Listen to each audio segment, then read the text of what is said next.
Mahabagin namin Diyos na banal, maraming salamat po sa inyong biyaya sa amin na ipinagkaloob po ninyo ang inyong salita upang sa ganon kami po ay tumanggap ng dakilang biyaya.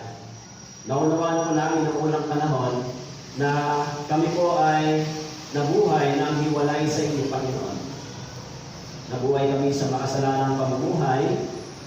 Pinili namin ang aming sariling daanan, subalit dahil sa inyong biyaya, binigyan niyo po kami ng pagkakataon maunawaan ang dakilang kaligtasan sa pamamagitan ng banal na dugo ng aming Panginoong Hesus doon sa cross. Kami po ay nagkapatipon sa araw na ito at upang magpatuloy sa pag-aaral ng salita ng Diyos para sa paglago ng aming pananampalataya. Tulungan niyo po kami nawa po ang Espiritu ng Diyos ay magturo sa aming kalagitnaan upang ang aming mga pangangailangang espiritual ay mapunuan. Pagilagay po ninyo ang inyong salita sa labi ng inyong lingkod upang hindi po magkaroon ng bahagi ang karunungan ng tao. Tulungan niyo po kami, Panginoon, na sa pamamagitan ng salita ng Diyos, matutunan namin ang buhay Kristiyano pagkatapos ng kaligtasan. Narito po kami sa inyong harapan, kaya samahan niyo po kami, O Diyos. Patuloy po kami dumadalangin sa inyong gabay. Purihin mo kayo, ito po ang aming dalangin sa pangalan ni Jesus. Amen. Okay? So, magandang umaga po muli at welcome sa bagong ipinanganak. Kung may Bible po kayo, buksan po ninyo sa 1 Thessalonians chapter 4. Okay? 1 Thessalonians chapter 4. Unang Thessalonica chapter 4. Okay. Magsisimula po tayo sa verse 13 hanggang 18. Unang Thessalonica, Kabanata 4, talata 13 hanggang 18. Okay. So, kung nakita niyo na po, babasahin ko po sa inyo. Okay. Babasahin ko po sa verse 13. Mga kapatid, nais naming malaman ninyo ang tungkol sa mga natutulog upang kayo huwag malungkot na gaya ng iba na walang pag-asa. Sapagkat kung tayo ay sumasampalatayang si Jesus ay namatay at muling binuhay, ay gayon din naman. Sa pamamagitan ni Jesus, ang mga natutulog ay dadalhin ng Diyos na kasama niya. Sapagkat ito ay sinasabi namin sa inyo sa pamamagitan ng salita ng Panginoon na tayong nabubuhay na natitira hanggang sa pagdating ng Panginoon ay hindi mauuna sa anumang paraan sa mga natutulog. Verse 16, sapagkat ang Panginoon mismo ang bababa mula sa langit na may sigaw na may tinig ng arkanghel at may trompeto ng Diyos at ang mga namatay kay Kristo ay babangon muna. Pagkatapos tayong nabubuhay na natitira, ay aagawin kasama nila sa mga ulam upang salubungin ang Panginoon sa papawirin. At sa gayon ay makapapiling namin ang Panginoon magpakailanman. Kaya't mag-aliwan kayo sa isa't isa ng mga salitang ito. Okay? Ito po ang salita ng Diyos. Okay? So magandang umaga po muli. So pag-aralan natin dito sa talatang ito, kung ano po ba yung sinasabi ni Paul. Okay? Medyo yung ating pag-aaral ngayon ay napakahalaga no, sa tinatawag na eschatology o theology o yung teaching about God o kung ano ba yung mangyayari no, bago dumating ang ating Panginoon. So, ito pong aklat ng Thessalonica ay isinulat noong pong AD 51 ni Paul sa kanyang second missionary journey. Nakasulat po yung istorya doon sa Acts chapter 17 verse 1. Okay? Meron mahalagang layunin kung bakit po isinulat ito ni Paul sa mga taga-Thessalonica church o mga born-again believer. Okay? Una, bakit ba isinulat ito ni Paul sa kanila? May mahalagang tanong yung mga taga-Thessalonica church dahil sa pagdami ng mga nagtuturo, nagkaroon ng kaunting kaguluhan patungkol sa mga naunang namatay at sa mga nabubuhay na naghihintay sa Panginoon. Yung unang tanong ng mga taga-Thessalonian church kay Paul, would their bodies remain in the graves until the last day? Yung unang tanong nila, yung bali ba ng mga naunang namatay ay mananatili hanggang sa huling panahon? O huling araw? At number 2, would they excluded from participation in Christ's coming in His glorious kingdom? Yung pangalawang tanong nila, kung bakit sinulat ito ni Paul, sila ba ay hindi makakasama o hindi magiging kabahagi sa pagbabalik ng ating Panginoon para sa Kanyang kaharian? Okay? Nagkaroon ng konting kaguluhan doon sa mga mananampalataya sa Thessalonica. Kaya sumulat sila kay Paul, humingi sila ng sagot ni Paul patungkol dito. Kaya sinulat ni Paul itong unang Thessalonica. Okay? Sinabi ni Paul dito, mga kapatid, nais namin malaman ninyo ang tungkol sa mga natutulog upang kayo huwag malungkot na gaya ng iba na walang pag-asa. Kaya yung topic po natin sa araw na ito ay the believer's hope o ang pag-asa ng mga mananampalataya kay Kristo. Sa tingin ko, kung hindi natin matapos itong topic na ito, ay gagawin natin part 2 hanggang part 3. Okay? Kasi parang kailangan ito ng medyo sapat na panahon para sa pag-aaral natin. Napakahalaga po nito. Okay? Sino ba yung tinutukoy dito ni Paul na mga kapatid? It is the church. It is the born-again church doon sa Thessalonian church. Sinabi niya, mga kapatid, nais ko malaman ninyo. Anong nais niyang malaman nila? Okay? Tungkol sa mga natutulog upang kayo'y huwag malungkot na gaya ng iba na walang pag-asa. Actually, binanggit dito yung salitang natutulog. Tungkol sa mga natutulog. Yan yung sinabi ni Paul. Okay? So, binabanggit dito ni Paul, sino ba yung tinutukoy niya na natutulog dito? Ito yung mga naunang naligtas na inabutan na ng kamatayan. Okay? Kasi yung salitang sleeping o slept o yung salitang natutulog ay muli siyang babangon. Opo. Kaya yung salitang natutulog ay ginagamit sa mga born-again believer o sa mga ligtas na tao. Dahil inabutan sila ng kamatayan, kaya ang gamit na salita ni Paul ay natutulog.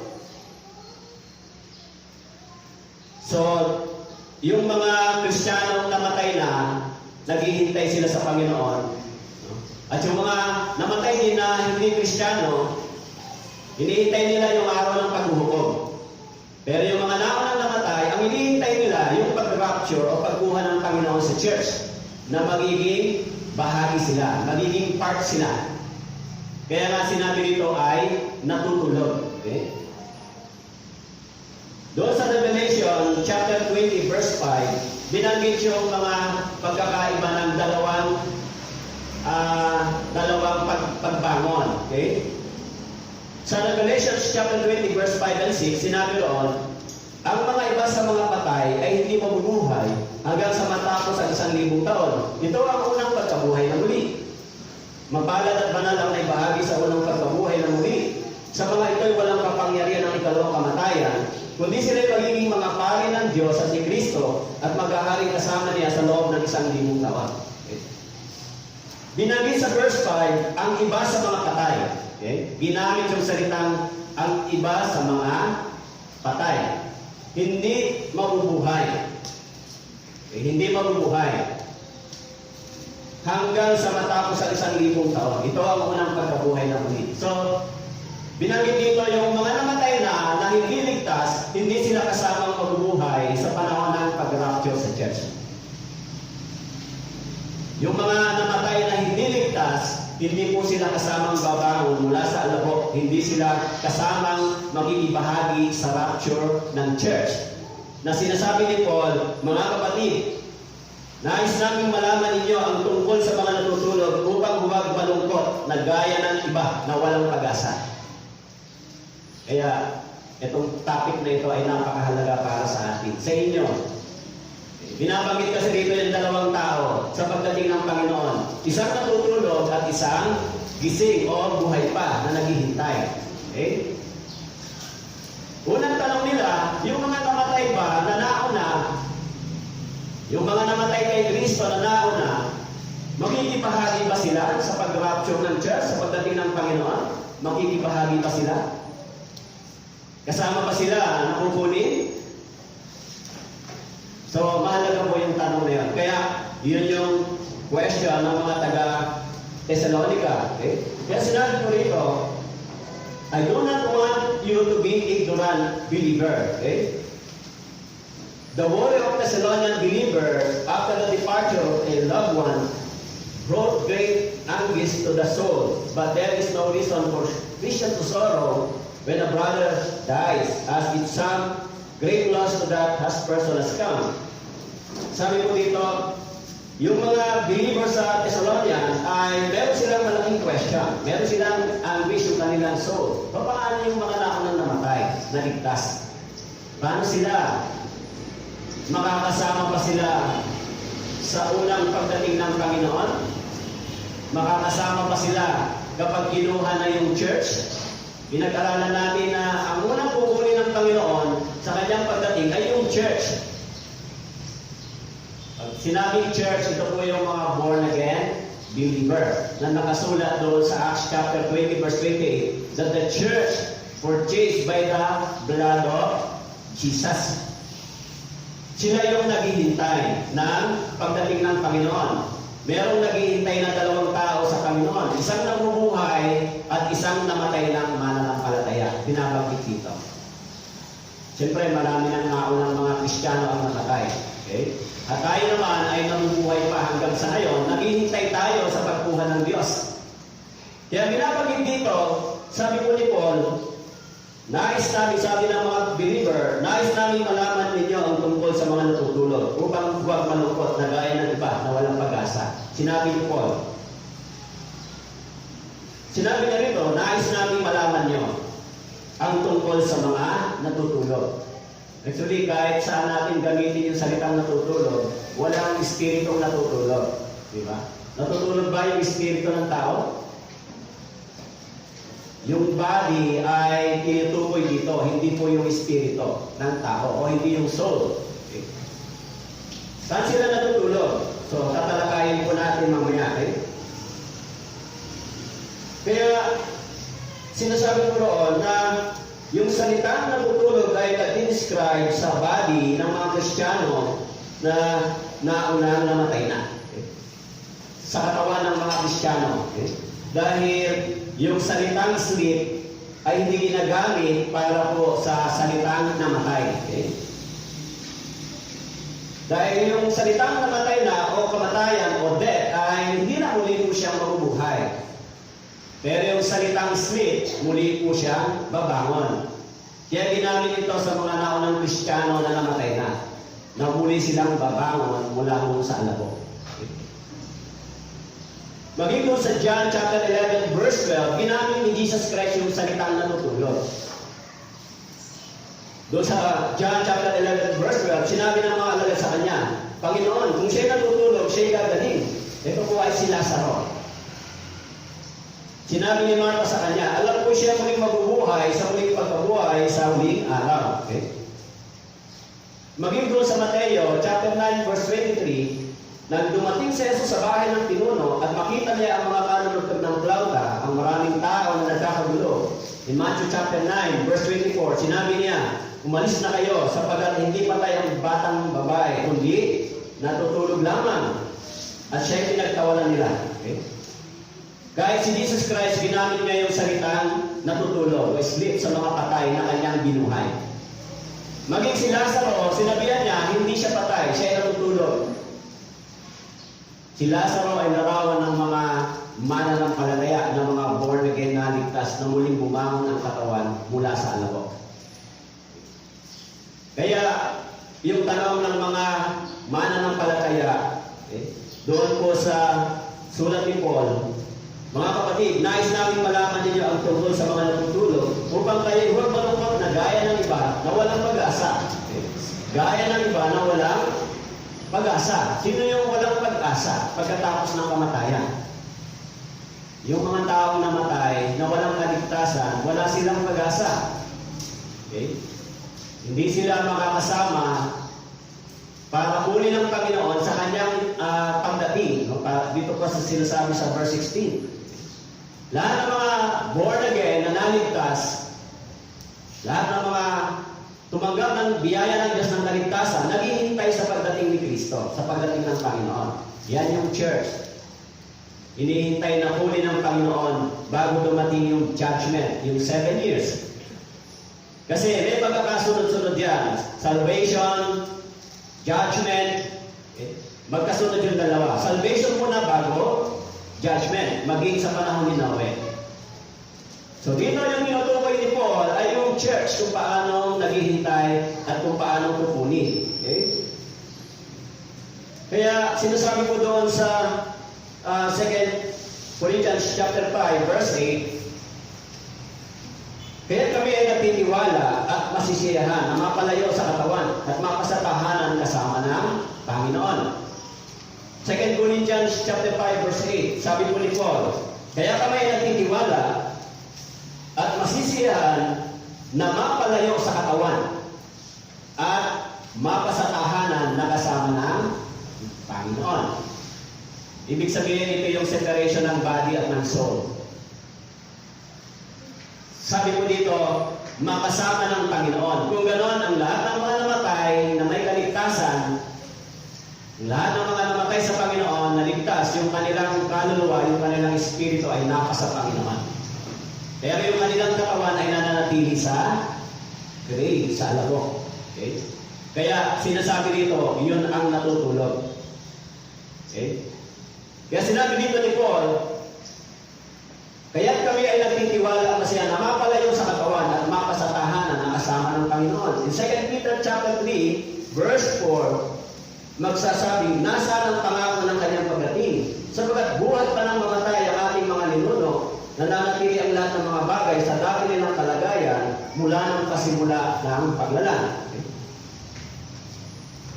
Sa 1 Thessalonians chapter 4, verse 14, sapagkat kung tayo'y sumasampalatayang si Jesus ay namatay at muling binuhay, ay gayon din naman sa pamamagitan ni Jesus ang mga natutulog ay dadalhin ng Diyos na kasama niya.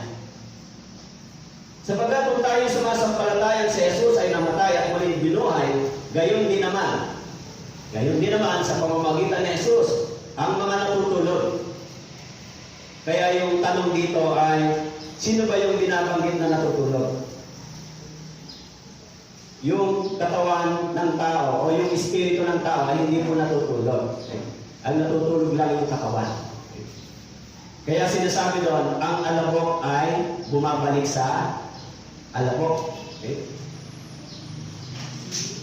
In 2 Corinthians chapter 5 verse 8, kami ay nagtitiwala at masisiyahan na mapalayo sa katawan at mapasatahanan kasama ng Panginoon. This is a separation of body and soul. Okay?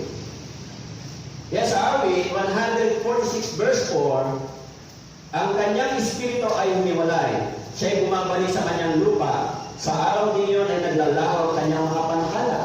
Ang kanyang espiritu ay humiwalay. Ang kanyang espiritu, ang kanyang kaluluwa ay humiwalay. Okay? Kaya sinasabi dito, tumutukoy sa salitang natutulog, hindi po sa espiritu ng tao. Okay? Natutulog ba ang kaluluwa ng tao? Natutulog? Sinabi dito, yung mga taong namatay ay pumunta sa Panginoon. Pumunta sa Panginoon. Kaya yung katawan nila na natulog sa alabok, in Romans chapter 8 verse 23, naghihintay ng pagtubos. Okay. Naghihintay ng pagbibigay ng Panginoon ng bago katawan. Okay. Doon sa Romans chapter 8 verse 23 ay nakasulat. Hinihintay din yung pagtubos ng kanyang katawan. Yung pagbabago ng katawan, pagbibigay ng bagong katawan. Okay. Kaya sinasabi dito ni Paul, upang hindi kayo mawalan ng pag-asa, sabi niya dito, tungkol sa mga natutulog, upang huwag malungkot na gaya ng iba, na walang pag-asa. Sapagkat kung tayo sumasampalatayang si Jesus ay namatay at muling binuhay, gayon din naman sa pamamagitan ni Jesus, ang mga natutulog ay dadalhin ng Diyos na kasama niya. Ang mga natutulog, binabanggit dito yung mga ligtas na tao na naunang namatay. Pero hindi po yung kaluluwa nila ay natutulog. Yung kanilang katawan ay natutulog sa alabok. Okay. Kanilang katawan bumalik sa alabok. Kaya sinabi doon sa Genesis chapter 3 verse 19, at ang alabok ay bumalik sa alabok. Okay? Yung katawan ay bumalik sa alabok. Habang hinihintay yung pagdating ng Panginoon. Okay? Kaya sinasabi ko doon maging doon po sa Daniel chapter 12 verse 2, marami sa mga natutulog sa alabok ng lupa ay magigising. Sa Daniel chapter 12 verse 2, marami ang natutulog sa alabok ng lupa. Hindi po tinukoy yung espiritu dito, yung soul. Ang tinukoy ay yung katawan. Okay. Sa Daniel chapter 12 verse 2, ang mga natutulog sa alabok ng lupa ay magigising. Yung katawan nila ay babangon. Kaya sinasabi dito ni Paul, paano yung mga tanong dito ng mga Thessalonian believer, paano yung mga naunang namatay? Yung katawan nila, babangon pa sila? Kasama pa silang i-rapture? Kasama pa silang mukunin pagdating ng Panginoon? O maiwan sila? Nasaan na yung mga namatay na nasa Panginoon? Sinabi ni Paul na nakasama na ng Panginoon. Okay? Yung kanilang espiritu ay kasama ng Panginoon. Pero yung katawan nila ay naghihintay ng pagtubos sa lupa, sa alabok. Kaya doon sa Philippians chapter 1 verse 23, sapagkat ako'y naiipit sa pagitan ng dalawa, ang aking nais ay umalis at makasama si Kristo, sapagkat ito'y higit na mabuti. Kaya sinabi ni Paul doon sa Philippians chapter 1 verse 23, sapagkat ako'y naiipit sa pagitan ng dalawa, ang aking nais ay umalis at makasama ni Kristo. Nais niya umalis para makasama na ang Panginoon. Kaya si Abraham, si Isaac at si Jacob, nakasulat doon po sa Mateo chapter 8 na sila ay umuwi sa langit. Okay? Maging si Paul, sinabi niya sa kanya, sarili, sabi niya dito, ang aking nais ay umalis at makasama si Kristo. Kung gano'n po siya ay namatay, makakasama niya ang Panginoon sa espiritual na kalagayan. Okay? Kaya yung kalagayan ng yung tanong ng mga Thessalonica ay pinaliwanag ni Paul. Actually, doon sa Lucas chapter 16, nakasulat na ang espiritu ng tao ay sila po ay aware, sila po ay gising sa sitwasyon kung saan sila nahulog. Doon po sa Lucas chapter 16 verse 22, at nangyari, namatay ang ulubi, siya'y dinala ng mga anghel sa kandungan ni Abraham. Namatay din naman ang mayaman at inilibing. In Luke chapter 16 verse 23, mula sa Hades na kanyang pinagdurusahan ay tumingala siya, at nakita sa malayo si Abraham at si Lazaro sa kanyang kandungan. Okay. Kung mababasa natin yung istorya sa Lucas chapter 16, nang namatay yung lalaking mayaman at si Lazaro, magkaiba yung kanilang pinuntahan. Si Lazaro dinala doon sa kandungan ni Abraham, means yung paradise, the Abraham's bosom is the paradise. Okay? Pero yung lalaking mayaman ay dinala saan po? Sa Hades. Dinala siya sa Hades. Kaya doon, sinasabi niya kay Abraham, Amang Abraham, utusan ko si Lazaro na muling bumalik upang mabigyan ng paalala yung aking mga kapatid, sapagkat ako'y nagdurusa dito sa apoy na ito. Kung babasahin po ninyo yung mga talata hanggang sa mga pababa. Okay? Kung gano'n, nagdurusa siya doon. Kung gano'n, kung siya ay nagdurusa at alam niya, gising yung kanyang diwa, gising yung kanyang espiritu kung saan siya nahulog. Kaya nga sinabi ko po sa inyo, ano yung pinakamalaking panghihinayang ng tao kapag siya ay napalagpas niya yung kanyang kaligtasan? Yung maalala niya na binigyan siya ng Diyos ng pagkakataon matanggap yung biyaya ng Diyos, pero ito ay kanyang naitanggi. Lahat naman ng tao bibigyan ng Panginoon ng pagkakataon. Marinig yung katotohanan yung kaligtasan. Lahat ng tao. Pero paano yun? Hindi ko alam. Pero yan ay magagawa ng Diyos. Kaya sinasabi dito, si Paul, sabi niya, mas nais kong mapasa Panginoon kaysa manatili. Pero dahil sa inyo, dahil sa mga iglesia, si Paul ay nanatili at nangaral. Okay? Kaya sinabi dito sa verse 14, sapagkat kung tayo sumasampalataya, okay? Kung tayo ay sumasampalataya, si Jesus ay namatay at muling binuhay, kayo din naman, sa pamamagitan ni Jesus, ang mga natutulog ay dadalhin ng Diyos na kasama niya. Ang mga natutulog, dadalhin ng Diyos na kasama niya. Kung ganon, sino po yung natutulog? Kaya doon po sa Bible, sa Genesis, merong dalawang taong hindi nakaranas ng kamatayan at umakyat sa langit. Una, makikita natin sa Genesis chapter 5, verse 24. Lumakad si Enoch na kasama ng Diyos at hindi na siya natagpuan sapagkat siya ay kinuha ng Diyos. Sa Genesis chapter 5 verse 24, si Enoch ay larawan ng mga buhay na Kristiyano na kukunin ng Panginoon sa kanyang pagdating.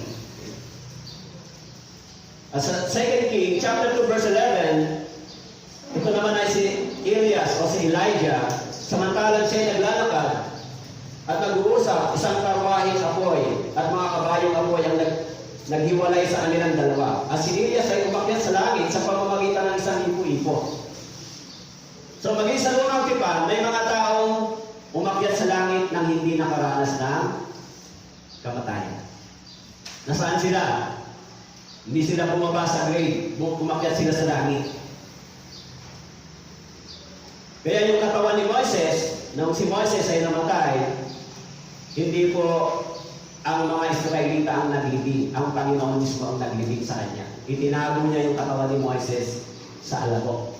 Hinahanap ng mga Israelita, hindi nila matatagpuan dahil itinago ng Diyos. Ito yung mga katawan ng mga born-again Christian na namatay na, ang mismo ang Diyos ang naglagay sa kanila kung nasaan sila. Kaya sinasabi dito, yung dalawang umakyat sa langit ay na nasa Old Testament, larawan ng mga taong kinuha ng Diyos na sila ay buhay. Kukunin sila. Kaya ngayon, sa loob ng iglesia, may dalawang naghihintay din. Isang buhay na mananampalataya at isang namatay na. Okay? O isang natutulog na mananampalataya, yung kanyang katawan. Okay? Kaya, doon po sa awit, 118 verse 17, sinabi po na sumulat, hindi ako mamamatay, kundi mabubuhay at ang mga gawa ng Panginoon ay isasalaysay. Hindi ako mamamatay. Kaya mga Kristiyano, hindi po kayo makakaranas ng kamatayan na espiritual, pero makakaranas kayo ng kamatayan pisikal. Tama po? Kung na-born again kayo na nakasulat doon sa 1 Peter chapter 1 verse 9, na dahil sa inyong pananampalataya ay tumanggap ng kaligtasan ang inyong mga kaluluwa, ligtas na mo yung inyong kaluluwa, yung inyong espiritu. Ligtas na ngayon. Dahil sumampalataya kayo kay Kristo. Naniwala kayo na yung dugo ni Kristo ay na dumanak doon sa cross, nilinis yung ating mga kasalanan at pinatawad from the past to the future. Kung gano'n, this is a perfect salvation. Ligtas na yung soul. Pero kahit ligtas na yung soul, yung katawan ay hindi pa. Mamamatay pa ito. Tama po? Kaya sinabi roon, ibinigyan ng buhay yung katawan 70 to 80. Okay? 70 to 80 years old. At yung katawan ay mamamatay. Bakit kailangan mamatay yung katawan? Binabanggit sa Biblia, upang magkaroon ng bagong katawan. Hindi yan magkakaroon ng bagong katawan kung hindi mamamatay.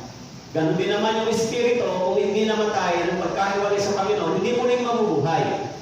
Kaya sinabi ni Jesus Christ, maliban ang isang tao ay panganak na muli, hindi niya makikita yung kaharian ng Diyos. So, yung tinutukoy ni Jesus Christ na kapanganakan, yung spiritual na born again experience.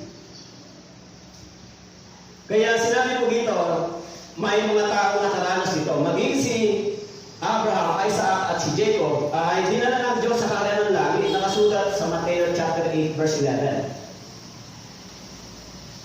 Sinasabi ko sa inyo, marami ang manggagaling sa silangan at sa kanluran at mauupo kasama ni Abraham, ni Isaac at ni Jacob sa kaharian ng langit.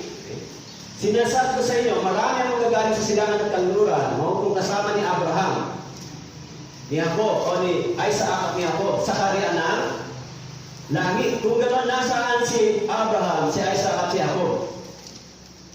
Sinabi rito, si Abraham, si Isaac at si Jacob ay nasa kaharian ng langit. Kung gano'n, kung saan sila pumunta, doon din tayo pupunta. Bakit po? Si Abraham ay yung ama ng ating pananampalataya sa espiritual. Kung paano si Abraham ay sumampalataya sa Diyos, siya ay inaring ganap ng Diyos, tayo rin ay sumampalataya sa gawa ng Diyos at inaring din tayo ganap ng Diyos. In Galatians chapter 3 verse 8. Kung paano ang mga Hintil ay aaring ganap din ng Diyos sa pamamagitan ng pananampalataya, gayon din naman si Abraham, ipinahayag sa kanya yung Ebanghelyo. In Galatians chapter 3 verse 8. Kaya, yung pag-aaring ganap kay Abraham sa pamamagitan ng pananampalataya, parehas lang po sa pananampalataya natin. Kaya naibahagi ko po sa inyo na si Abraham may dalawang descendant. Yung physical descendant niya ay yung bansang Israel. Yung spiritual descendant niya ay yung church, yung mga born-again believer. Sa spiritual na pagpapala ay tinanggap nila yung biyaya ng Diyos sa pamamagitan ni Abraham. Kaya yung mga Kristiyano, tinutukoy dito yung mga born-again believer, yung church. Kaya yung salitang death ay hindi po ginagamit sa isang taong ligtas. Actually, even yung salitang cemetery o cementerio, ang meaning po nito sa Greek word, yung cemetery, ang meaning pala nito, maging sa English word, ay sleeping place. Yung cemetery, yung cementerio. Yung tunay palang kahulugan ng cementerio ay sleeping place. Diyan dinadala yung mga katawan, di ba? Hinihilipin. Kaya yung idea pala ng cemetery o ng cementerio ay para sa mga born-again believer. Kasi ang meaning niya ay sleeping place. Natutulog. Siyempre, yung mga hindi ligtas, babangon din sila. Pero sinabi sa Revelation chapter 20 verse 5, maunang babangon yung mga ligtas. Binanggit sa Revelation chapter 20, after 1,000 years, saka babangon yung mga hindi ligtas para humarap sa tinatawag na white throne judgment sa araw ng paghukom. Kaya yung mga believer, yung mga Kristiyano, mauna kayong haharap sa hukuman ng Diyos, pero hindi para sa kasalanan ng sanlibutan ito. Mauna kayong magsusulit sa Panginoon. Nakasulat sa 2 Corinthians chapter 5 verse 10. 2 Corinthians chapter 5 verse 10.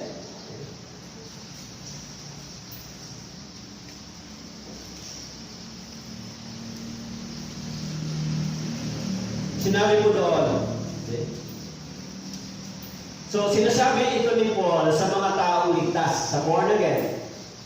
2 Corinthians chapter 5 verse 10, sapagkat tayong lahat ay kailangan humarap sa hukuman ni Kristo upang bawat isa ay tumanggap ng kabayaran sa mga bagay na ginawa niya sa pamamagitan ng katawan, maging mabuti o masama. Tayong lahat, magkaiba yung tinatawag na judgment seat of Christ at saka yung white throne judgment. Yung judgment seat of Christ para sa pagsusulit ng mga mananampalataya. Kaya sinabi nito, tatanggap kayo. Kailangan humarap sa hukuman ni Kristo upang bawat isa ay tumanggap ng kabayaran sa mga bagay na ginawa niya. Actually, ito yung tinatawag na rewarding day. Rewarding. Lahat nakasulat sa Biblia yung salitang reward para sa mga born-again Christian. Sa pagharap nila sa Panginoon, tatanggap sila ng reward. May parable si Jesus Christ dyan sa Matthew chapter 25, di ba? Ikaw, masipag, tapat na alipin. Sabi doon, tumanggap ka ng maliit, pero ang ibinigay ng Panginoon ay mas malaki, yung kapalit. Kaya yung mga born-again Christian, bakit sila kukunin ng Panginoon? Bakit sila yung church kukunin para tanggapin yung reward? Kaya yung church ay maunang kukunin, sila ang unang babangon mula doon sa lubok yung katawan nila para magsulit sa harapan ng Diyos. Magsulit. Kaya kayo ba ay ready sa ganon? Pag sinasabi niyo kung ligtas kayo, handa ba kayong magsulit sa Panginoon? Meron pagsusulit ang mga born-again Christian. Hindi yan po yung gagawin ng Panginoon. Pagharap natin sa Pagsusulit tayo. Pagkatapos ng kaligtasan natin, ano ang ating ginawa?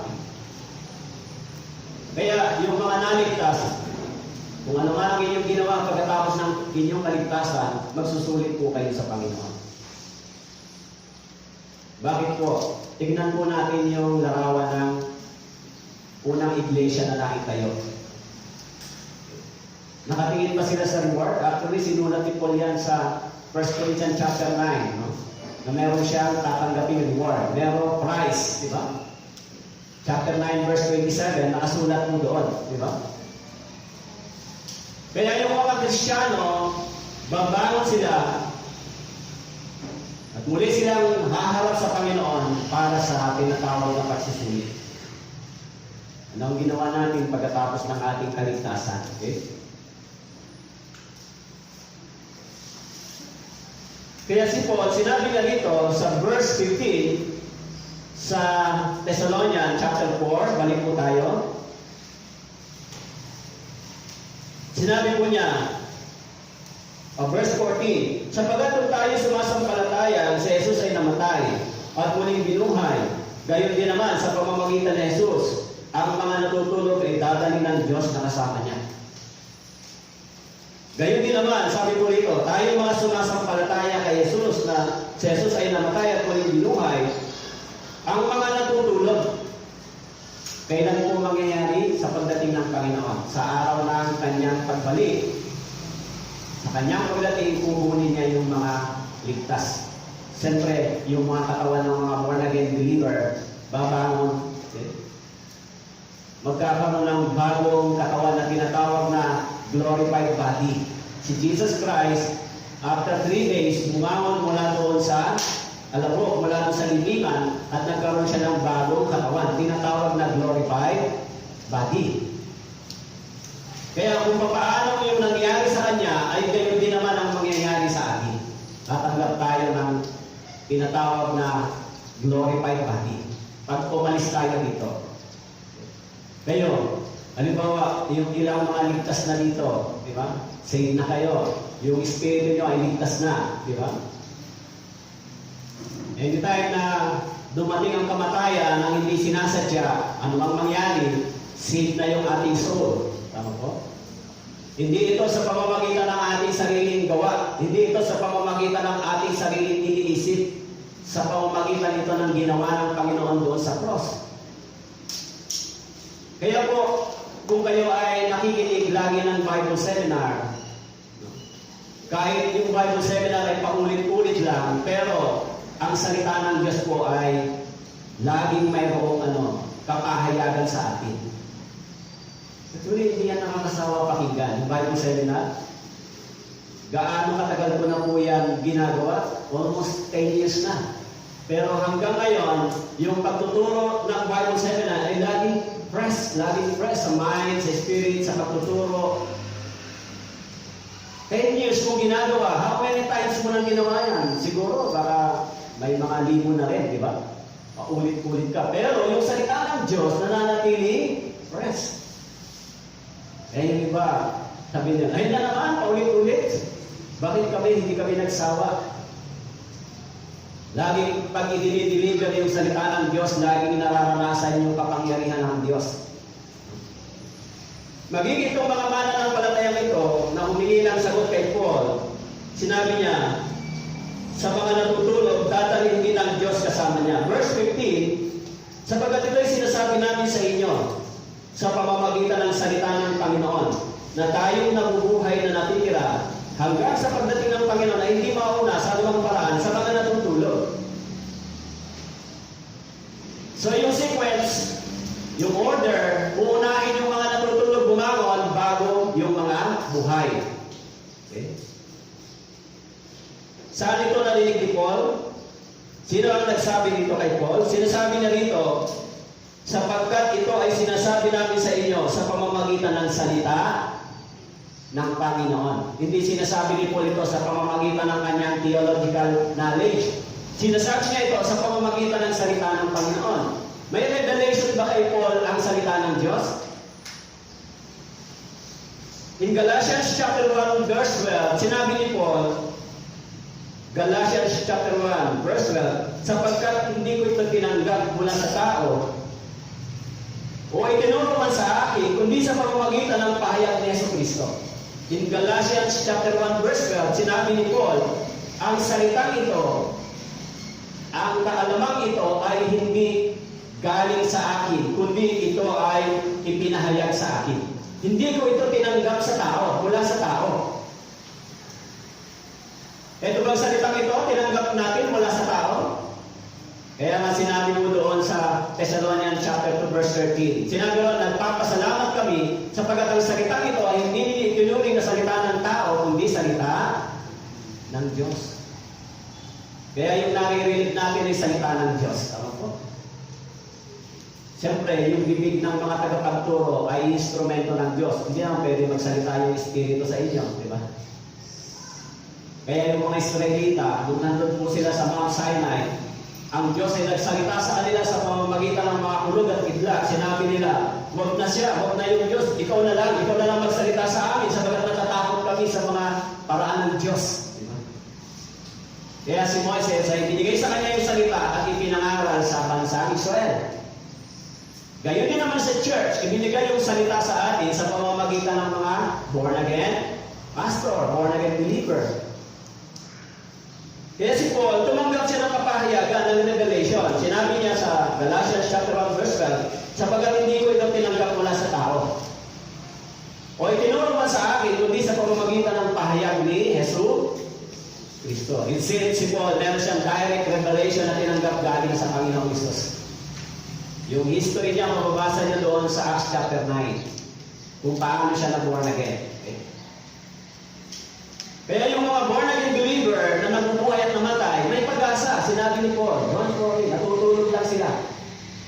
Natutulog sila.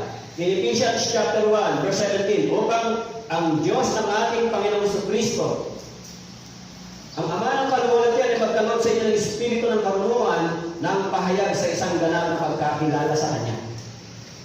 In Ephesians chapter 1, verse 17, ang Diyos ay nagkakaloob sa atin ng Espiritu ng karunungan at ng pahayag upang makilala natin kung ito ba ay galing sa Diyos.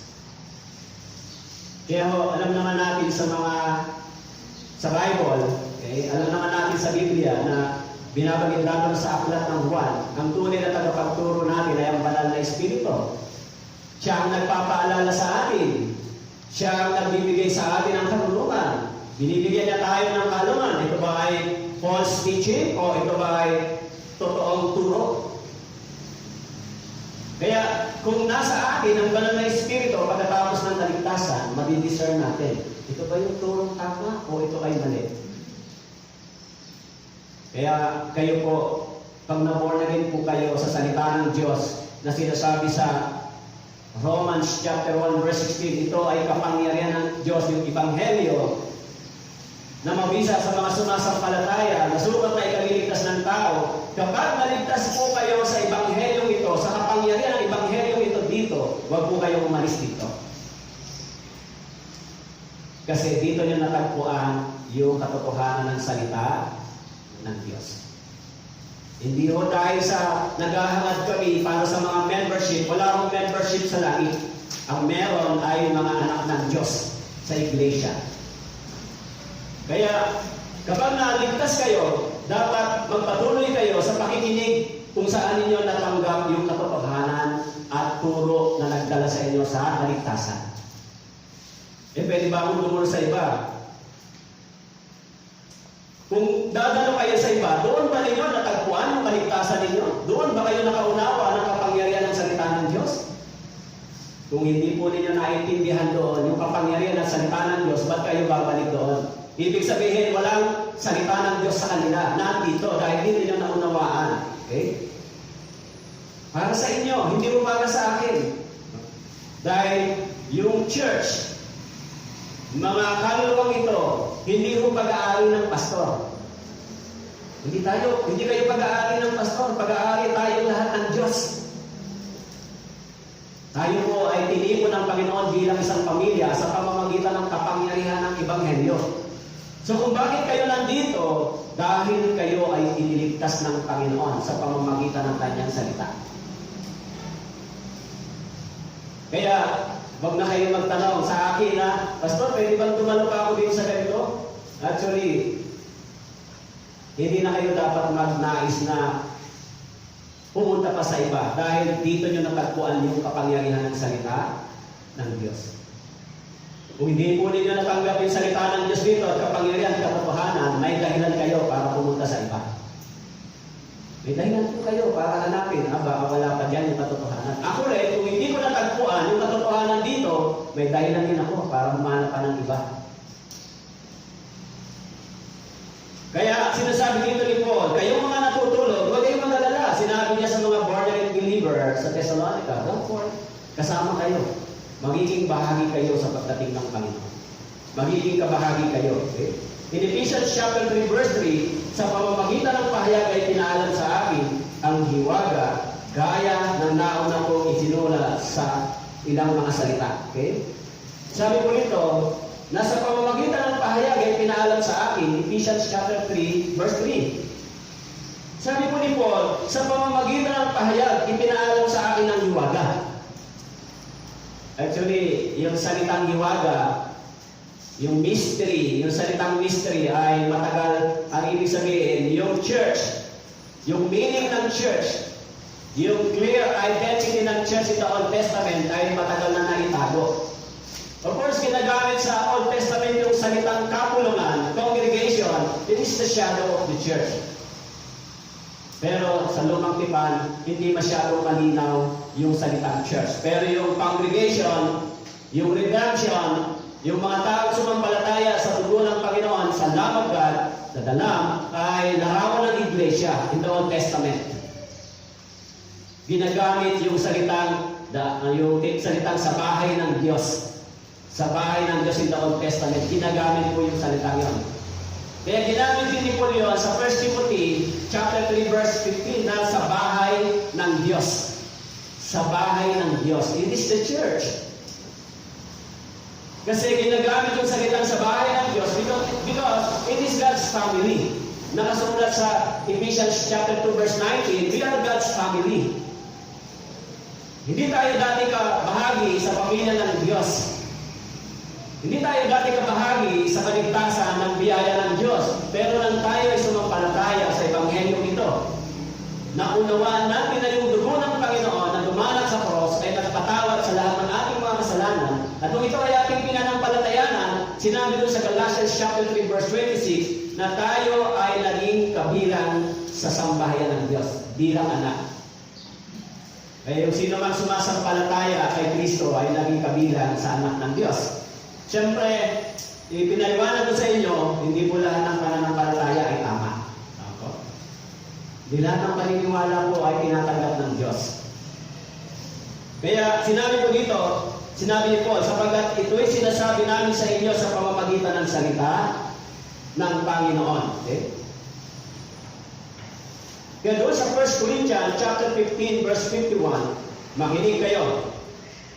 Sasabihin ko sa inyo isang hiwaga. Hindi tayong lahat ay mamamatay, ngunit tayong lahat ay babaguhin. Yung salitang tayong lahat, including the dead body, or including the body who was slept on the grave. Sabi noon, tayong lahat ay babaguhin.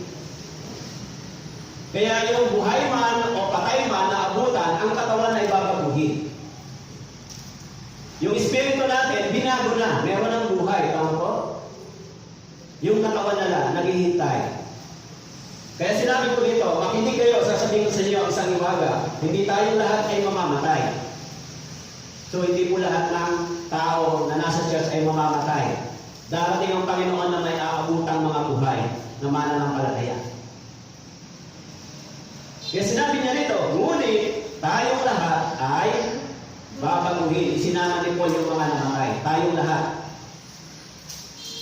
In verse 52, sa isang saglit, sa isang isang mata, sa huling pagtunog ng trompeta, sapagkat ang trompeta ay tutunog, at ang mga patay ay mabubuhay na walang pagkasira, tayo ay babaguhin.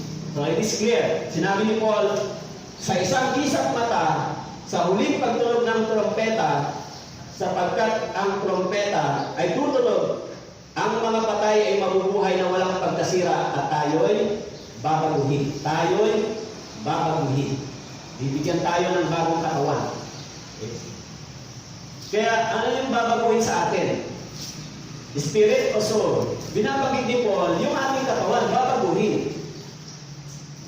Nung tayo po ay namatay na, ligtas na yung ating espiritu. Tama po? So wala nang dapat baguhin dyan. Ligtas na ba yung kaluluwa nyo?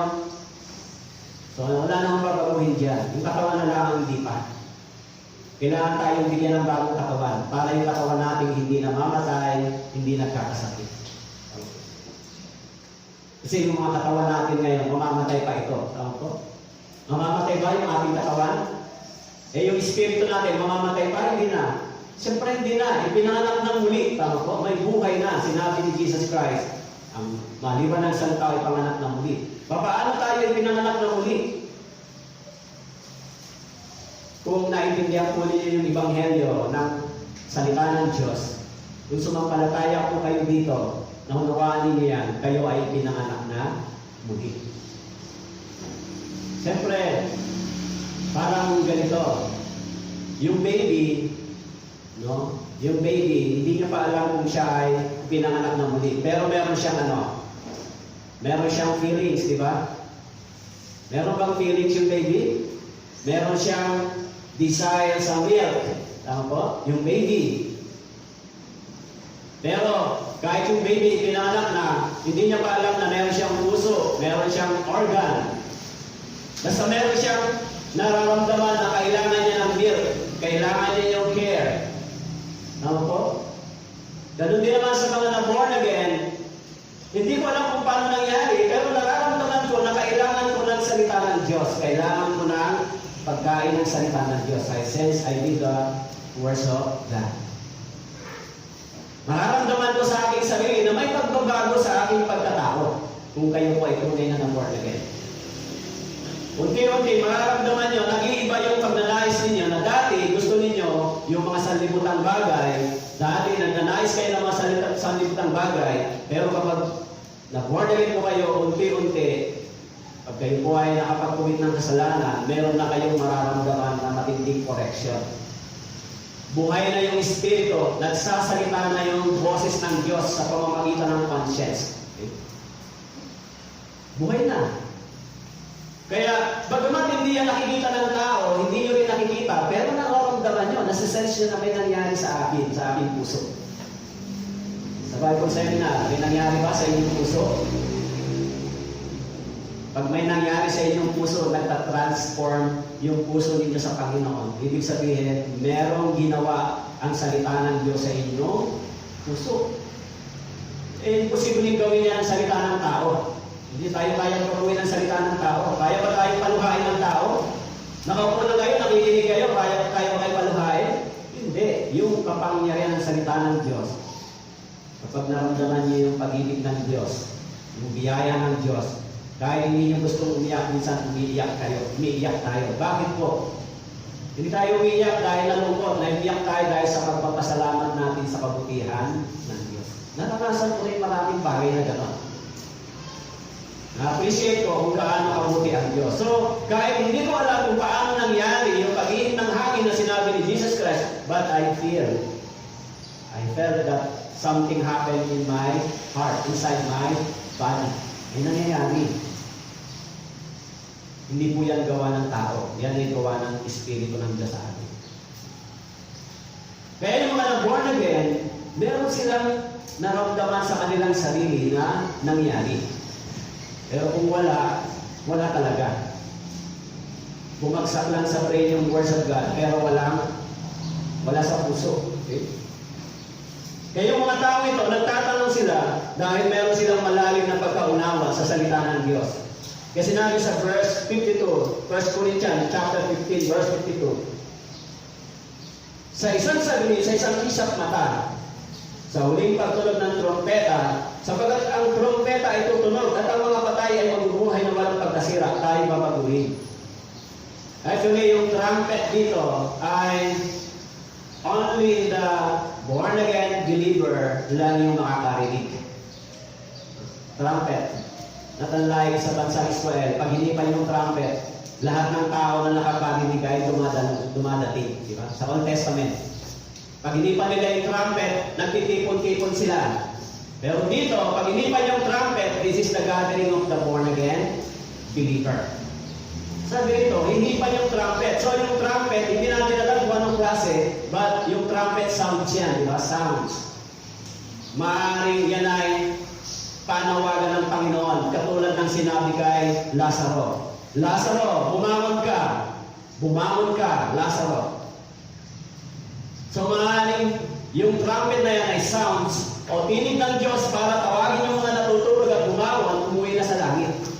Bumangon na kayong lahat. Maaaring gano'n. Yung sound.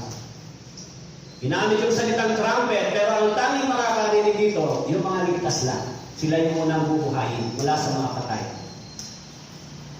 Kaya ito yung pag-asa ng mga namatay na sa Panginoon. At pag-asa rin natin mga nabubuhay pa sa Panginoon. Na bagaman tayo nagdurusa, naghihirap sa mundong ito, pero may pag-asa tayo na makakaalis din tayo dito. Kaya yung pagdurusa natin sa mundong ito, hindi rin matagal. Panandalian lang. Mas mahaba, permanent, eternal, yung kagalakang makukuha natin pag-alis natin dito sa piling ng Panginoon. Kaya minsan may mga nagsasalita, di ba, sinasabi nila, nasa piling na siya ng Panginoon. Actually, totoo naman yun. Pero maraming mga nagsabi nito na nasa piling na siya ng Panginoon kahit hindi sila tiyak kung totoo bang ligtas sila o hindi. Sasabihin nila, kasama na siya ng Panginoon. Nasa Panginoon na siya. Gaano sila assure. Diba?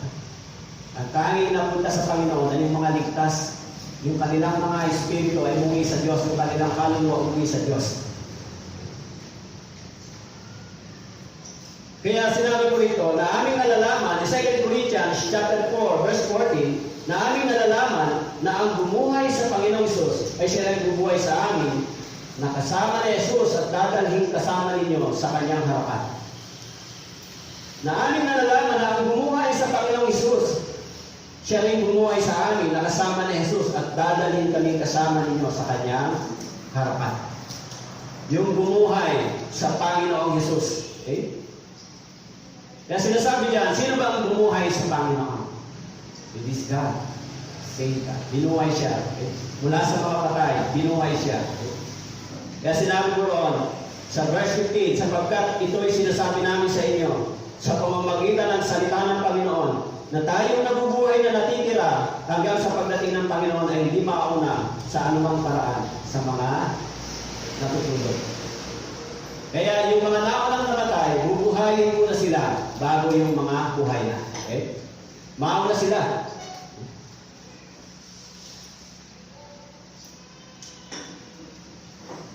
Sinabi ko rito, mauna silang bumangon bago yung mga buhay. Okay? Kaya pag binasa po natin noon po sa Mateo chapter 24,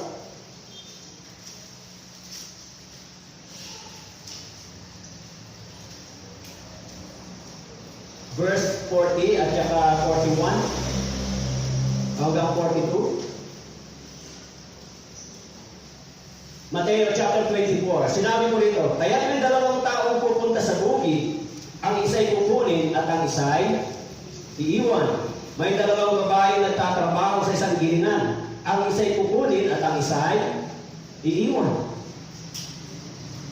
So, sino po yung kukunin dito? Yung church o yung mga born again believer kasama yung mga namatay na. Okay? Kukunin sila ng Panginoon. Sino yung mga maiiwan? Pag dumating ang Panginoon, sino yung mga maiiwan? Yun yung mga hindi ligtas, siyempre. Nakasulat sa Mateo chapter 7, verse 21 hanggang 23, kung sino yung mga taong itinanggi ng Panginoon. Okay? Sinabi ng Panginoon sa kanila, hindi ko kayo kilala. Pero tumatawag sila ng Panginoon, Panginoon. Sinabi ng Bible in Mateo chapter 7, verse 21, hindi lahat ng tumatawag sa akin ng Panginoon, Panginoon ay papasok sa kaharian ng langit. May iwan sila pagdating ng Panginoon. Hindi sila kasama. Kung may iwan sila, papasok sila sa tinatawag na tribulation. Kaya yung typology niyan, sa panahon ni Noe, nang sila ay hindi pumasok sa ark, yung mga naiwan sa labas, tumanggap sila ng judgment sa pamamagitan ng tubig. Pero sa panahon ng 7 years tribulation, hindi sa pamamagitan ng tubig yung judgment ng Diyos, sa pamamagitan ng apoy. Kaya ilan ng mga maiwan, so yung apoy ng nuclear ay dadaanan nila. Malulusaw sila. Hanggang sa yung kaluluwa nila ay mahulog doon sa impyerno. Kaya sinabi po dito sa verse 16, sapagkat ang Panginoon mismo ang bababa mula sa langit na may trumpeta, sa langit na may sigaw, may tinig ng arkanghel at may trumpeta ng Diyos, at ang mga namatay kay Kristo ay babangon muna. Trumpet. Darating yung panawagan ng Diyos. Okay? Ang sabi ko rito, sapagkat ang Panginoon mismo ang bababa. So, sino po yung bababa para tayo sunduin? Sabi rito, mismo ang Panginoon. Tama po? Binanggit din ni Jesus Christ yan noon sa John chapter 14. John chapter 14 verse 1 to 3. Okay? John chapter 14.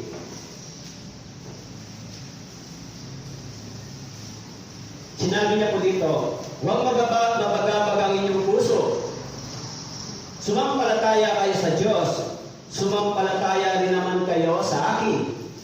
Sa bahay ng aking ama ay maraming tahanan. Kung di gayon, sasabihin ko ba sa inyo, na ako'y paparoon upang ihanda ko ang lugar para sa inyo. Verse 3. At kung ako'y pumunta roon, na ihanda ko ang isang lugar para sa inyo, ako'y babalik. At kayo'y tatanggapin ko sa aking sarili upang kung saan ako naroon, kayo rin ay naroon. So, sino po yung babalik para sunduin tayo? Kunin yung church? Mismo ang Panginoong Hesus. So, kung ganoon, pagbaba ng Panginoon, tatawagin tayo. Yung katawan natin, kung natulog sa labok, babangon niya.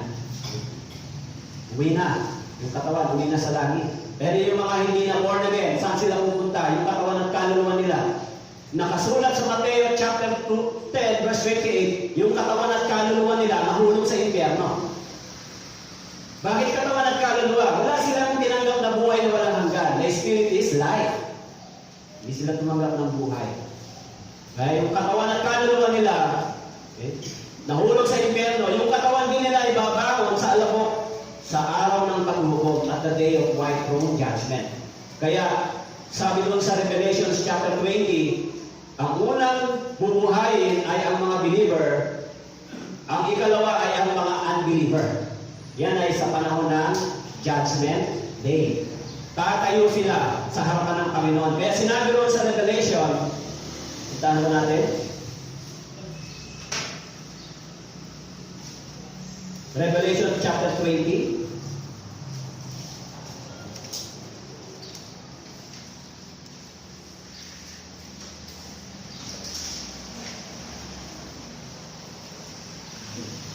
Verse 12. Sabi po roon, verse 11 hanggang 12. At nakita ko ang isang malaking tronong puti at ang nakaupo roon. Ang lupa at ang langit ay tumakas sa kanyang harapan. Walang natagpuang lugar para sa kanila. Ito po ay para sa mga hindi ligtas. At nakita ko ang mga patay, mga dakila at mga hama na nakatayo sa harapan ng trono. Binuksan ang mga aklat, binuksan din ang isa pang aklat, ang aklat ng buhay. At ang mga patay ay hinatulan ayon sa kanilang gawa, ayon sa nakatala sa mga aklat. Iniluwan ng dagat ang mga patay na nasa kanya. Ibinigay ng kamatayan at ng hali sa mga patay na nasa kanila. Hinatulan ang bawat tao ayon sa kanilang mga gawa. Ang kamatayan at ang hali sa itinapon sa lawa ng apoy. Ito ang ikalawang kamatayan, ang lawa ng apoy. Kaya sinabi po roon, nakita ko ang mga patay, dakila at mga hamak na nakatayo sa harapan ng trono. Ipinakita kay John, nung siya po ay tinapon sa Patmos, ipinakita kay John kung ano yung nangyayari sa langit sa panahon ng araw ng paghuhukom. Okay? Kaya pag binasa niyo po ito po yung may kaugnayan ito sa propesya ni Daniel. Kaya sinabi ni John, nakita ko, ipinakita sa kanya ng Diyos kung ano ang mangyayari sa future. Kaya sinabi ni John, sinabi niya, nakita ko ang trono ng Diyos. Nakita ko ang isang malaking tronong puti, white throne judgment. Okay? At ang nakaupo roon, sino po yung nakaupo doon? Yan ay yung Diyos. Yan ay yung tagahatol. Okay? Kaya sinabi ko roon, nakita ko ang mga nakatayo, hamak. Okay? Mga hamak na nakatayo. So kung sasabihin natin, nakita niya yung langit, yung gagawin ng Diyos in the future, pinakita sa kanya ng Diyos, yung revelation sa kanya, in the days, sa the last days, sa judgment, anong nakita niya? Mga nakatayong tao. Sino yung mga nakatayo? Kung ganon, yung mga nakatayong ito, bumangon na mula sa alabok. Hindi naman pwedeng nakahiga. Kung sinabi ni John, nakita ko ang mga nakahiga, nasa loob ng kabaong, kung ganon, mga patayan, di ba? Pero nakakita na ba kayo ng nililibing na nakatayo? Nakakita na ba kayo ng patay na nakatayo? Pinaglalamayan nakatayo? Wala pa tayong nakitang ganon. Pero dito, sinabi dito, iyan yung mga hindi ligtas. Tatayo sila sa harapan ng Diyos sa araw ng paghukom upang tanggapin nila yung hatol ng Diyos dahil sa kanilang mga kasalanan. Yung mga born again believer, tatayo rin ba kayo? Tatayo rin kayo sa harapan ng Diyos, sinabi noon sa 2 Corinthians chapter 5 verse 10. Hindi para sa hatol ng impyerno. Tatayo kayo para sa pagsusulit ninyo sa Panginoon. Pagsusulit. Kaya nga mayroong salitang reward na nakasulat sa Biblia, di ba? Sa araw ng pagkuha ng Panginoon sa church, sa mga ligtas, so mayroong celebration sa langit, may reward. Habang sa lupa naman, nagsisimula na yung kabuluhan. Okay? Yung church ay kukunin. Kaya, anong reward tatanggapin nyo pag uwi sa langit? Ano kayo? First honor, second honor, third honor, walang ginawa, zero. Anong gagawin nyo? Sa tingin nyo, yung mga disciples, nagsuffer sila ng matindi, namatay sila sa pananampalatayang ito, wala silang reward sa langit? Malaki yung kinanggap nilang reward sa langit, malaki yung tatanggapin nila. Kayo po, pagkatapos ng inyong kaligtasan, sapat na sa inyo, yung kaligtasan nyo, masaya na kayo? Pag ganun po yung inyong iniisip at gagawin, haharap kayo sa Diyos, hahanapin yung bunga. Nasaan yung bunga ng kaligtasan mo? Yung bunga ng pananampalataya mo na saan? Biblical po ba yan? Biblical? Biblical po yan. Nakasulat po yan sa Matthew chapter 25, nasa 2 Corinthians chapter 5, yung mga reward nakasulat din sa Bible na may reward yung mga Kristiyano. Biblical yan. Yung mga unbeliever, yung mga hindi ligtas, wala silang reward. Nakasulat ba yung salitang reward sa Biblia? Nakasulat sa Revelation chapter 22 verse 12, may salitang reward doon. Okay? Revelation chapter 22 o pahayag.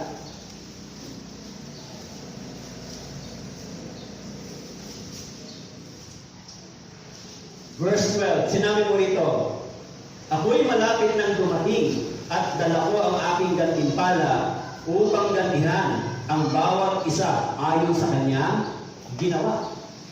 Para kanina po yung gantimpala. Sabi nito, ako'y malapit ng dumating. Ibig sabihin, on the way. Para kanina yung gantimpala. Sabi nito, malapit ng dumating, dala ko ang aking gantimpala upang gantihan ang bawat isa ayon sa kanyang ginawa. Sinong tinutukoy ko dito? Yung mga unbeliever? Hindi po tinutukoy dito yung mga taong hindi ligtas. Ang tinutukoy dito, yung born again believer, yung church. Hindi ka naman pwedeng tumanggap ng gantimpala na wala kang ginawa. Di ba? Tumanggap ba kayo ng honor na hindi kayo nag-aaral mabuti? Kaya, yung speech ng isang kaibigan kong pastor, tumanin sa isip ko yung sinabi niya sa mga bata. Nung nag-speech siya, nag-believer siya.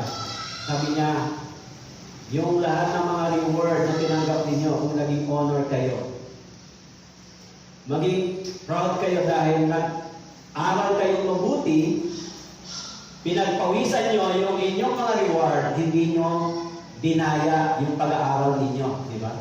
Nag-aral kayo mabuti. Hindi kayo nangopya, hindi kayo nang daya, kaya meron kayong reward. Tama. Mag-honor ka ba nang ikaw ay kapakopya-kopya lang? Hindi ba nakakahiya yan? So, tayo rin, tatanggap tayo ng gantimpala, yung bawat mga mananampalataya na nagsisilbi sa Panginoon. Kung kayo po ay nagsisilbi, kung kayo po ay nagsasakripisyo para sa kanyang iglesia, sa pangangaral ng Ebanghelyo ito, kung kayo po ay nagtatanim, sinabi ni Paul doon sa Philippians chapter 4, sinabi niya, na tulungan mo ang mga babae nito na sila ay nagpagal para sa Ebanghelyong kasama ko. Ang pangalan nila ay nakasulat sa aklat ng buhay. Nakasulat sa aklat ng buhay. Alam ni Paul na ligtas sila. Bakit po? Kasi nakita niya yung kanilang pagdurusa, yung kahirapan nila sa pagsuporta sa pangangaral ng Ebanghelyong iyan. Kaya sinabi niya, ang pangalan nila ay nakasulat sa aklat ng buhay. In Philippians chapter 4, verse 3. Kung ganoon, bakit sinabi ni Paul na ang pangalan nila ay nakasulat sa aklat ng buhay? Alam ni Paul na sila ay mga ligtas na tao. Sasabihin ba ni Paul na ang pangalan nila nakasulat sa aklat ng buhay? Kung hindi siya siguradong ligtas itong mga tao ito? Dito rin, kilala ko kung sino yung mga tunay na naligtas. Diba? Kilala ko, nakikita ko. Siyempre, yung pananampalataya niyan ay hindi po invisible. Hindi ba? Yung pananampalataya niyan ay may kasamang visible. Makikita yan sa pamumuhay natin. Tama po? Kaya sinabi roon, tatanggap ng reward. Sinabi dito, malapit na akong dumating. Dala ko ang aking gantimpala upang gantihan ang bawat isa ayon sa kanyang ginawa. Kaya sinabi doon sa verse 16, sapagkat ang Panginoon mismo ang bababa mula sa langit na may sigaw, may dinig ng arkanghel, may trumpeta ng Diyos, at ang mga namatay kay Kristo ay babangon muna. So, sino yung mga excited sa pagdating ng Panginoon? Okay? Yung mga excited na dumating ang Panginoon. Okay? Excited ba kayo sa pagdating ng Panginoon? So, kung kayo po ay excited, ibig sabihin, abala kayo. Abala kayo sa gawain ng Diyos. Ginagawa ninyo yung buhay Kristiyano. Nagsisikap kayo na mapanatili ito. Ginagamit kayo ng Diyos sa kanyang ubasan. Ginagamit kayo para yung Ebanghelyo ay patuloy na ipamahagi. Kaya, yung kaabalahan natin, na-enjoy natin yung kagalakan sa pagdating ng Panginoon. Di ba? Eh kung kayo po ay walang ginagawa, anong sabi doon sa Parable chapter 25? Masama at tamad na alipin. Bakit ko sinasabi sa inyo? Dahil yan ay nakasulat sa Biblia. Di ba? Kung hindi na nakasulat, huwag na tayo gumawa, hayaan na lang natin yan, hintayin na lang natin dumating ang Panginoon. Di ba? Pero nakasulat po. Kung tayo ay tunay na namubuhay sa pananampalataya ito, pagdating ng Panginoon, di ba? Masaya pag may gantimpala. Nakasulat yung salitang gantimpala. Hindi ba totoo yan? Panginoon, baka prank lang yan. Baka gusto mo lang, masipag kami. Pero kahit saang bahagi sa literal na pamumuhay sa lupa, lahat ng mga taong gumagawa ng mabuti, kung minsan nagsasauli ng mga bagay, tumatanggap sila ng gantimpala, reward. Di ba? Kung tayo ay gumawa para sa Panginoon, pinangako ng Panginoon, nakatanggap din tayo ng reward. Hindi ko alam kung anong reward, basta sinulat sa Biblia. Kaya doon sa 1 Corinthians chapter 15, verse 53 and 54, sapagkat kailangan na itong may pagkasira ay magbihis ng walang pagkasira, at itong may kamatayan ay magbihis ng walang kamatayan. Subalit kapag itong may pagkasira ay mabihisan ng walang pagkasira, itong may kamatayan ay mabihisan ng walang kamatayan, ay mangyayari sa salitang nasusulat, ang kamatayan ay nilamon sa pagtatagumpay. Pansinin natin yung sinabi ni Paul na salita. Sapagkat kung kailangan na itong may pagkasira, ano ba ang masisira? Itong ating katawan. Tama po? masisira pa ito. Ano po? Sinabi ni Paul, itong may pagkasira ay magbihis ng walang pagkasira. Ito yung bago nating katawan. Yung espiritu sa katawan natin, yung kaluluwa, ligtas na. Tama po? Ligtas na. Hindi na yan masisira. Pero yung katawan natin ito ay masisira pa.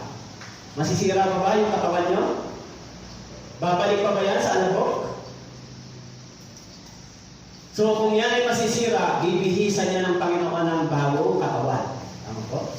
Siyempre, paano yun? Hindi ko alam. Pagharap natin sa Diyos, tanongin natin, Panginoon, paano yung ginawa ko ito? May mga bagay na sinabi ng Biblia na hindi natin kayang unawain, pero kahit hindi natin kayang unawain ito ay mangyayari. Dahil ito ay sinabi ng salita ng Diyos. Hindi mahirap sa Diyos magbigay ng bagong katawan. Kung ang mundong ito ay ginawa niya, kung yung gravity ay nilikha niya para ang mga bagay ay hindi bumagsak sa atin, kung nilagyan niya ng distansya yung yung buwan doon sa araw, kung nilagyan niya ng distansya yung mundo sa araw para hindi tayo masunod, so hindi imposibleng magawa ng Diyos na bigyan tayo ng bagong katawan. Kung inilagay niya yung mga bituin, yung liwanag sa langit, gumawa siya ng mga bagay na ito, kung ganon, walang imposible sa hindi magagawa ng Diyos. So kaya, hindi tayo, kahit ako, hindi ako nagdududa na kaya pang gawin ng Diyos yun, magagawa ng Diyos yung lahat ng bagay. Kaya, kung gusto ng Diyos yung buhay natin humaba, hahaba po yan. Kung gusto ng Diyos ang buhay natin maiksi, iiksi po yan. Kasi lahat na, may mga tao gusto pang mabuhay sa mundong ito, pero hindi na sila nabigyan ng pagkakataon. May mga tao naman na humingi sila ng extension sa Panginoon na mabuhay, binigyan sila ng Diyos. Kasi yung Diyos ang may kontrol ng buhay ng tao. Hindi tayo. Kaya hindi natin pwedeng sabihin, buhay ko to. Hindi mo to pwedeng pakialaman. Hindi po. Hiram lang natin sa Diyos yung lahat ng bagay. Pahiram lang ng Diyos. Di ba? Yung buhay nyo, pahiram lang ng Diyos yan. Di ba?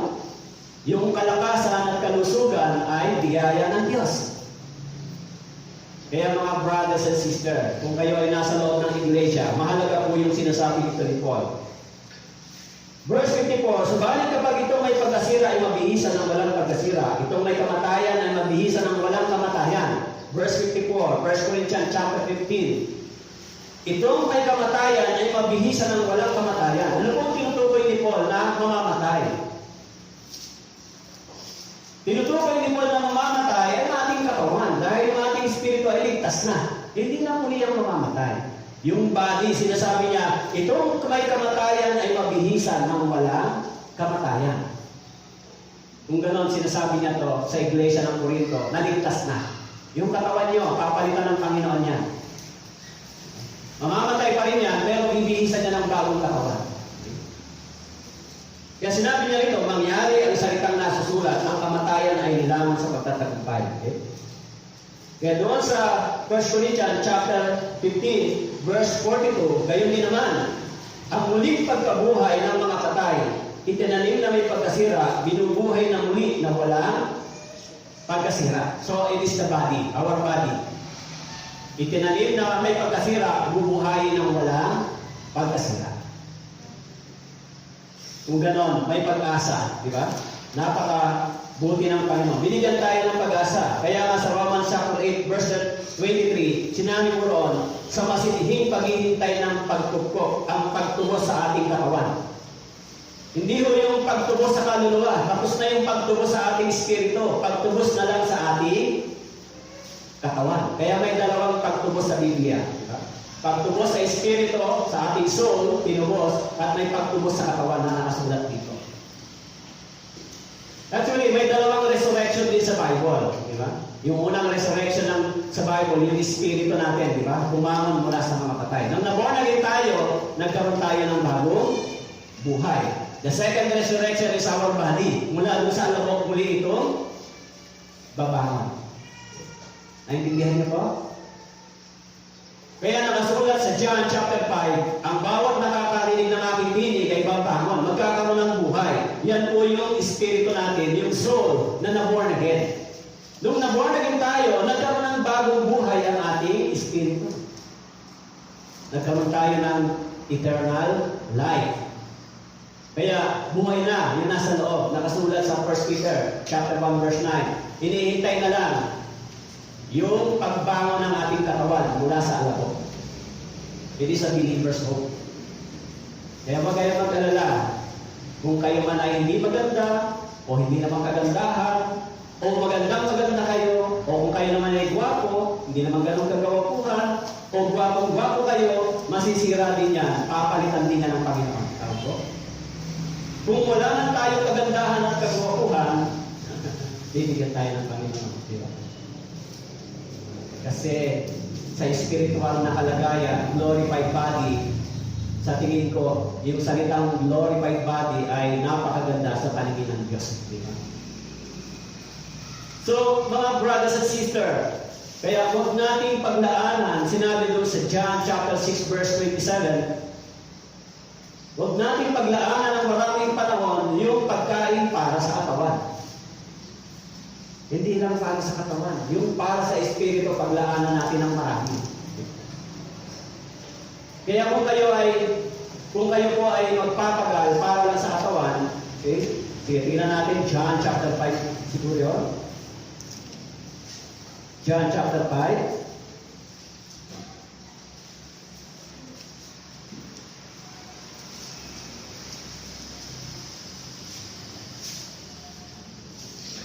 O John chapter 6, verse 27. Okay pa yung aking memory. Hindi pa ako pinataya ng memory ko pala. John chapter 6, verse 27. Sinabi ko roon, huwag kayong magsumikap ng dahil sa pagkain na sisira. Kundi dahil sa pagkain tumatagal para sa buhay na walang hanggan, na ibibigay sa inyo ng anak ng tao, sapagkat sa kanya inilagay ng Diyos Ama ang kanyang tapat. Huwag kayong magsumikap ng dahil sa pagkain na sisira. Huwag lang natin paglaanan ng panahon, ng maraming panahon, yung pagkain na sisira. Ano po yan yung para sa ating katawan?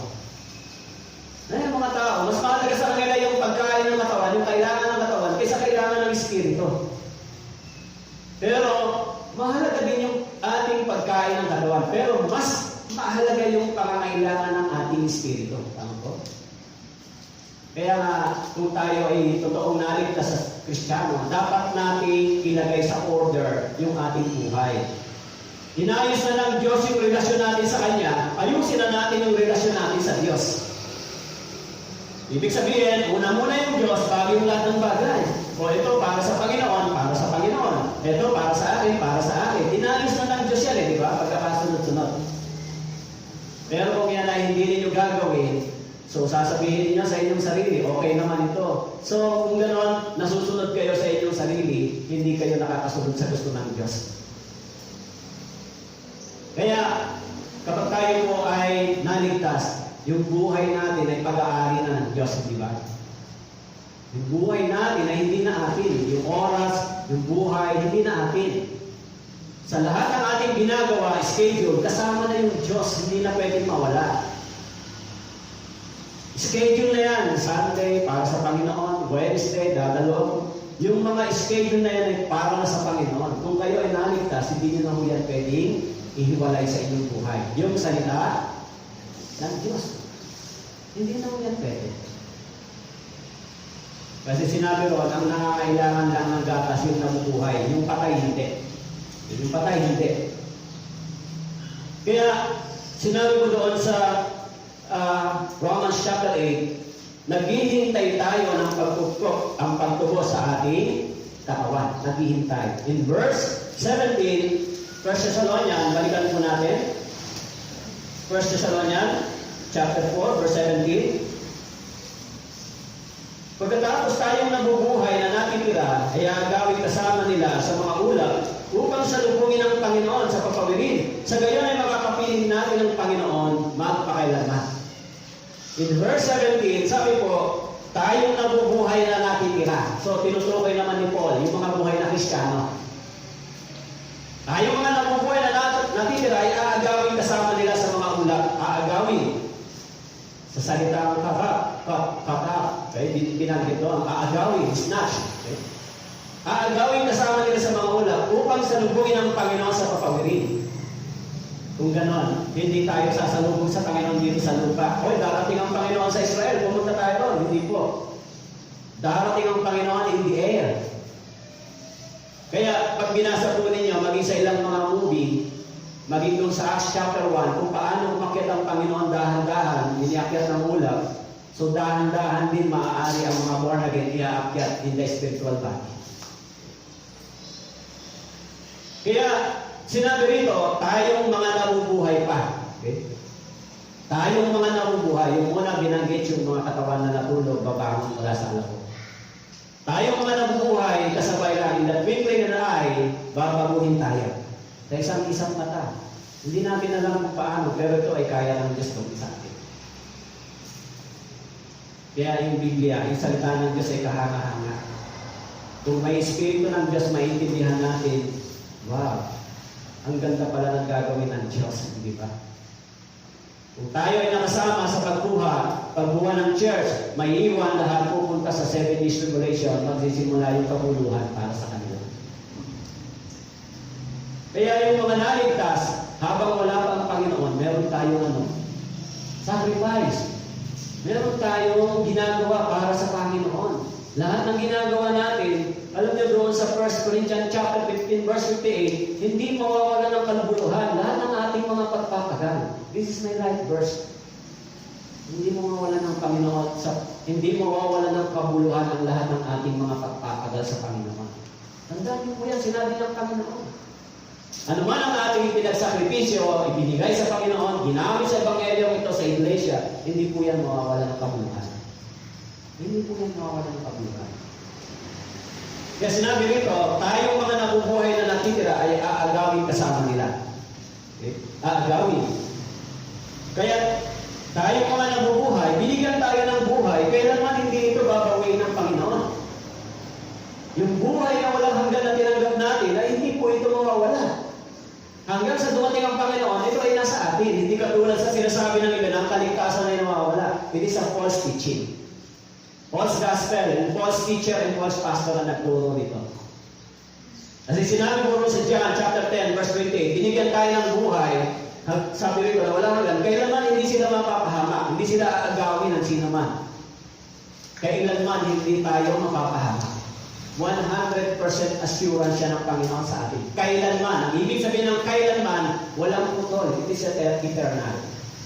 Kaya kung tumanggap po kayo ng buhay na walang hanggan, iyan ay pang walang hanggan. Walang putol. Yung salitang walang hanggan ay walang putol. Eh bakit pwedeng mawala yung buhay? Kaya may mga naniniwala na pwedeng ang kaligtasan ay mawala. So, it is a false teaching. Kaya nga ginamit yung salitang buhay na walang hanggan, walang putol, hindi na mawawala kailanman. Yung salitang walang hanggan ay hindi na yan mawawala. Kaya sinabi nito, binigyan tayo ng buhay, kaya tayo rin ay dadalhin ng Panginoon. Kukunin tayo, agawin tayo, sinabi ron. Maging sa Acts chapter 8, verse 39, sinabi mo, nang umaron sila sa tubig, ginagawa ng Espiritu ng Panginoon si Felipe. Hindi na siya nakita ng Eunuko. Ginagawa ng Espiritu ng Panginoon si Felipe. Pagkamat hindi ito rapture. Pero ginawa ito ng Panginoon, inagaw ng Panginoon si Felipe. Inagaw ng Espiritu ng Panginoon si Felipe. Doon sa Acts chapter 8, verse 39. Si Felipe ay dinala ng Panginoon sa ibang lugar. Inagaw siya doon mula sa Eunuko. Kaya sinabi ko sa inyo, maging doon din sa 2 King at doon din sa Genesis chapter 5, si Enoch at si Elias ay kinuha din ng Panginoon. Inagaw ng Panginoon, dinala sila sa langit ng buhay. Umuwi sila sa langit nang hindi sila nakaranas ng kamatayan. So may mga believer, may mga saved na tao na uuwi sa langit nang hindi nakaranas ng kamatayan. Hindi natin alam kung maranasan natin yan, di ba? Pero based on the history, the evidence, yung sign of the second coming, lahat ng pinag-aralan natin, nakita natin yung sign kung paano anytime pwede nang dumating ang Panginoon. Pero sabi ng Bible, no one knows yung exact date. Pero based on the sign, mababasa natin yung kanyang ikalawang pagdating. Based on the signs. Kaya sa Bible, paulit-ulit tayong nire-remind, di ba? Paulit-ulit tayong nire-remind ng Panginoon. Sana kayo tumanim sa puso ninyo at isip itong pag-asang ito at magkaroon kayo ng kaisipan na kailangan hindi ko sayangin yung panahon na ako'y naligtas. Kailangan gumawa ko sa Panginoon para bago siya dumating, marinig ko sa Panginoon, well done, good and faithful servant. Kailangan niyo pong gawin yan. Kasi kung hindi niyo po gagawin yan, kayo rin po naman ang tatanggap ng kapalit niyan, hindi ako. Kaya yung mga pastor, laging nire-remind yung mga mananampalataya, di ba? Nag-preach sila, nagtuturo, mga brothers and sisters, huwag niyong kalimutan ito. Ito ang salita ng Diyos. Alalahanin niyo ito ang salita ng Diyos. Kaya pagkatapos ng kaligtasan, magsisimula yung paggawa para sa Diyos, di ba? Dahil yung mga naligtas, so may mga matatanda na naligtas, meron pa po kayong magagawa sa Panginoon. Kahit may edad na po kayo, kung mahina na kayo sa katawan, manalangin po kayo para sa iglesia. Ipanalangin niyo po yung manggagawa, ipanalangin niyo yung mga volunteer, ipanalangin niyo yung church and iglesia, ipanalangin niyo yung mga mahal niyo sa buhay. May magagawa po kayo, kahit hindi kayo umalis sa bahay ninyo. Yung mga elder natin, yung mga senior citizen. Naligtas po kayo, manalangin po kayo para sa iglesia, para sa church. Panalangin niyo yung pastor, panalangin niyo yung mga manggagawa, para magamit pa sila ng Diyos, hindi sila mahulog sa bitag ng diablo. Kaya hindi naman ninyo kailangan lumabas sa alsada, katulad ng ginagawa ng ibang mga brother. Kung malalakas pa yung katawan, so nagluluto, nagkakala-handa ng pagkain, naghahapot, pero yung iba hindi na kaya yan. Okay? Pero kahit na gano'n, may magagawa pa po kayo para sa Panginoon. Meron pa po. Kaya kayo naman mga bata pa, mga kabataan, marami rin kayong magagawa para sa Panginoon. Matuto kayong magkaloob sa iglesia, tumulong dahil may mga income kayo, may trabaho. Ipagamit niyo yung mga bagay na yan para maraming maligtas. Hindi mo para tumakal ng bulsa ng pastor. Dahil pag tayo po ay nagpa-Bible seminar, kailangan natin ng pera, di ba? Sa mission, kailangan natin ng pera. So yung pera ng church, ginagamit natin para sa pangangailangan ng church, hindi po para sa ibang bagay. Kayo ay may malaking bahagi sa iglesia ito, sa gawain ito. Huwag niyo isipin na bahala na sila, kaya na nila. Dapat kasama ako bilang pamilya. Kasambahay ako bilang pamilya ng Diyos. Pag uwi niyo sa langit, lahat ng inyong mga itinanim, doon nyo na i-claim yung reward. Tama po? Di natin alam kung ano yan, pero may ginawa kayo, 100% merong kapalit para sa Diyos. Kaya sinabi dito, pagkatapos tayong nabubuhay na natitira, aagawin tayong kasama nila. Okay? Kaya sinabi ko po sa inyo sa Mateo chapter 24. Okay? So doon sa 2 Peter chapter 3, verse 13, ngunit ayon sa kanyang pangako ay naghihintay tayo ng bagong langit at ng bagong lupa, kung saan ang katuwiran ay maninirahan. Alam niyo, bagong langit at bagong lupa, kung saan ang katuwiran ng Diyos ay maninirahan. Naghihintay tayo ng bagong tirahan na inihanda ng Panginoon para sa atin. Okay? Kaya sinabi rin doon na may kukunin at may maiiwan. Tama po? So, Acts chapter 1, verse 10 and 11, samantalang nakatitig sila sa langit at siya'y napapalayo, biglang may dalawang lalaki ang tumayo sa tabi nila na may puting damit na nagsasabi, kayong mga lalaking taga-Galilea, bakit kayo nakatayong tumitingin sa langit? Itong si Jesus na dinala sa langit, mula sa inyo ay darating na gaya rin ng inyong nakitang pagpunta niya sa langit.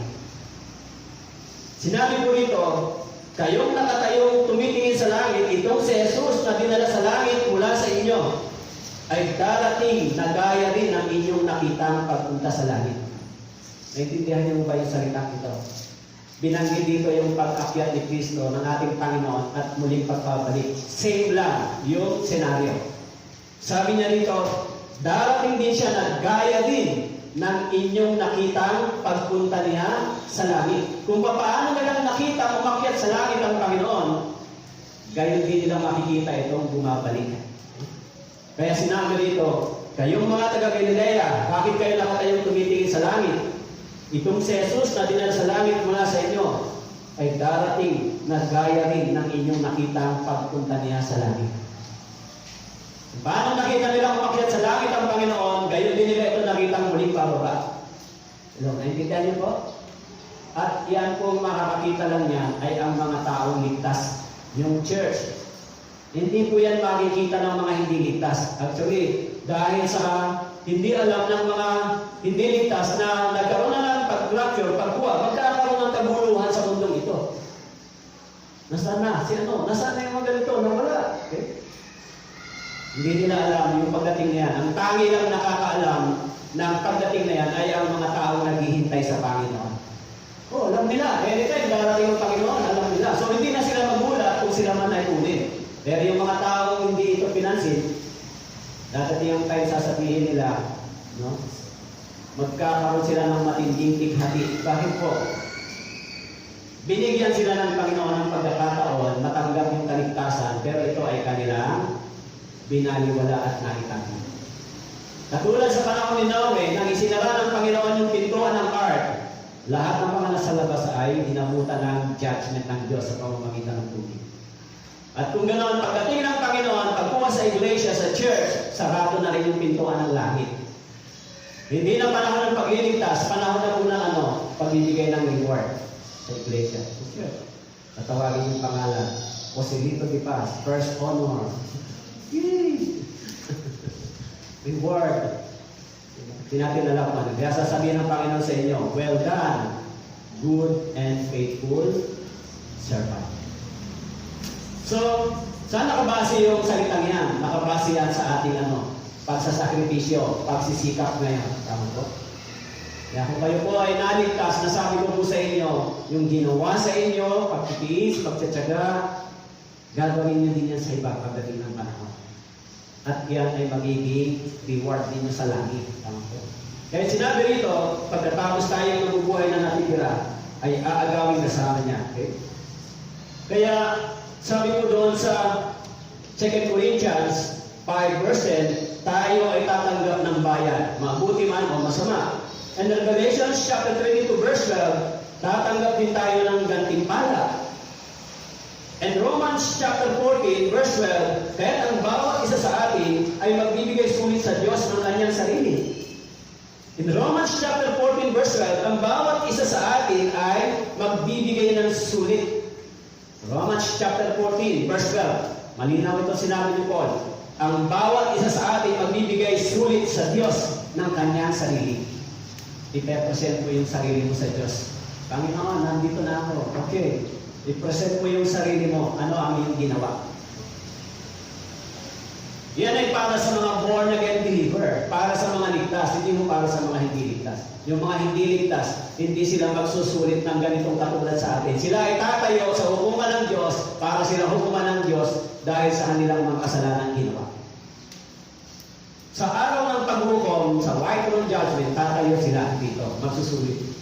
Pero yung mga ligtas, una silang haharap sa Panginoon para magsulit. Ang sabi ko, magbibigay sulit sa Diyos. Tandaan niyo po yung verse na yan. Romans chapter 14 verse 12. Yan ay sinabi niyo po sa iglesia, sa believer, sa church, hindi po sa hindi ligtas. Magbibigay sulit sa Diyos ng kanyang sarili. Napakahalaga nito, di ba? Napakahalaga ng sinasabi na ito ni Paul. Kaya tayo ay hinihintay ng Panginoon para gumawa para dito. Kaya sinabi ko doon sa Revelations chapter 20 verse 6, mapalad at banal ang may bahagi sa unang pagkabuhay ng muli. In Revelations chapter 20 verse 6, mapalad at banal ang may bahagi sa unang pagkabuhay ng muli. May bahagi tayo dito, di ba? Mapalad tayo. Dahil yung ikalawang pagkabuhay ng muli, bubuhayin yung mga namatay na hindi mananampalataya para sa judgment. Tama po? Yung unang pagkabuhay na binanggit dito para sa born again Christian. Mapalad sapagkat tayo ay hindi nataranas ng kamatayan. So, kung gano'n, gaano kadakila ang biyayang ito sa atin? Hello, nandiyan po kayo? Kaya yung pakikinig ng salita ng Diyos ay mahalaga. Nandito po kayo makinig po kayong maigi dahil itong mga topic na ito ay napakahalaga para sa atin, di ba? Kasi kung hindi po kayo matuto, makinig ng maayos na nakawin ng diablo yung salita ng Diyos, paano na kaya ito? Minsan may doubt kayo, di ba? Paano na kaya? Pero kung naintindihan nyo yung sinasabi ng Biblia, meron kayong assurance sa inyong puso, sa inyong isip, may assurance kayo, may knowledge kayo sa Scripture, hindi kayo magdadoubt sa Panginoon. Kasi malinaw yung salita. Kaya sinabi ito, mapalad at banal ang may bahagi sa unang pagkabuhay. Ito yung mga born again Christian. Mapalad at banal, it is only entitled for the born again Christian. Blessed and holy, yung word na ito ay para lang sa mga ligtas. Ano po? Yung salitang banal at yung salitang mapalad na nanggaling sa bibig ng Panginoon, hindi po tumutukoy sa mga tao pumunta sa impyerno. Hindi po yan para sa kanila. Yung salitang mapalad mula sa bibig ng Diyos ay tumutukoy sa mga tao tumanggap ng biyaya ng Diyos. Nakasulat po yan sa Awit chapter 32. Sinabi ron, mapalad ang pinatawad sa kanyang mga kasalanan. This is a blessed person. Kaya nga, sa paningin ng Diyos, ang mapalad ay yung mga taong tumanggap ng kaligtasan. Mga taong ginawang banal ng Panginoon. Mapalad tayo, mapalad kayo. Mapalad ba kayo sa paningin ng Diyos? Siguro, kasi pastor, wala naman kami perang ganun karami, kaya parang mahirap ang buhay, hindi kami mapalad. Yun yung thinking ng mga taga-sanlibutan, di ba? Kaisipan nila, taga-sanlibutan, pag wala silang perang marami, hindi sila mapalad, hindi sila masaya. Yan ang kaisipan ng mga taong nabubuhay sa sanlibutan. Pero yung mga taong naligtas sa Panginoon, ang sukatan ng blessing sa kanila ay hindi po yung material na bagay. Yung mga nabubuhay sa Panginoon, ang sukatan ng pagpapalang tinanggap nila, nagkaroon sila ng connection sa Diyos. Nagkaroon sila ng magandang relasyon sa Diyos. Nagkaroon sila ng pananalig sa Diyos. Makakatahan sila sa buhay na walang hanggan. Higit yan kaysa material na bagay na makuha natin sa mundo ito. Kaya, yung kahulugan ng salitang mapalad ay entitled para sa mga taong naligtas. I'm only blessed by God. Natanggap ko yung biyaya ng Diyos. Kayo rin gano'n. Yung salita ng Diyos na natanggap nyo ay higit po kaysa material na bagay na meron kayo. Kahit marami tayong material na bagay, sinabi doon, iiwan din natin. Kaya sinabi sa Awit chapter 49, huwag kang mabahala sa mga taong yung mayaman, tumadami ang pera, dahil pag namatay sila, iiwan nila yung kanilang kayamanan, yung karangalan nila, may iwan din. Kaya nga sabi doon sa Awit chapter 49, yung pangalan ng lupa ay nililipat nila sa kanilang pangalan. Pero pag alis nila, tapos na yung pangalan nila doon sa lupa.